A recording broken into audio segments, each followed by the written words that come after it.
The ridiculous video that you're watching is actually the official mainstream position for what causes tides, according to the heliocentric model. I share this video, again, because this video epitomizes the stupidity of the heliocentric model and the mindless devotion of the globe faithful who are incapable of seeing how genuinely idiotic these claims are. Just watch this video. The oceans, being literally fluid, actually can be pulled toward the moon, and this is what creates the tide. The moon's here, it's pulling on the ocean at the top of the earth, creating a high tide on the top.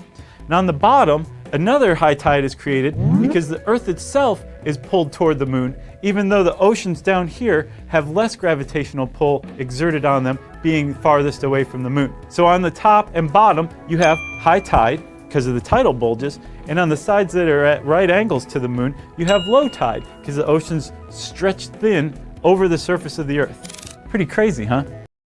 Crazy is absolutely right. The tides have no relation to the position of the moon, as even admitted here on this government website, which already debunks the nonsense. But it's even more than that. We're supposed to believe that the moon can pull up the water of the oceans and even the earth itself, but the alleged gravitational pull of the moon and sun have no measurable effect on anything else on earth. No electronic scale, no flight, no accelerometer, no weather balloon. Nothing is affected by these gravity giants. How dumb is that? And no, oceans do not constitute a giant solid object that you can count as a single object. Even a child could see how ridiculous this is. To be clear, it doesn't bother me that the atheistic, heliocentric faithful have some asinine theory as to how the tides work. Everyone is entitled to their ideas and religions.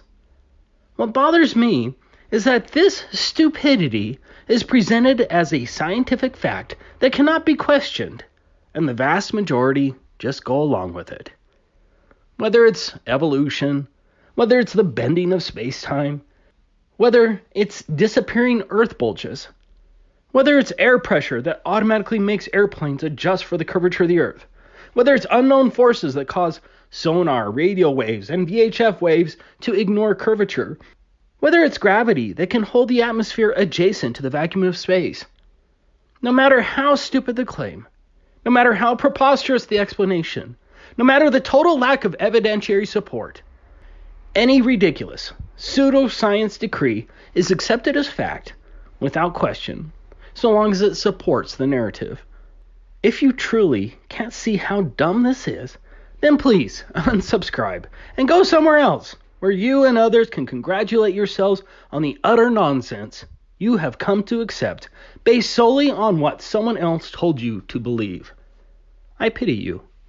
Pretty crazy, huh?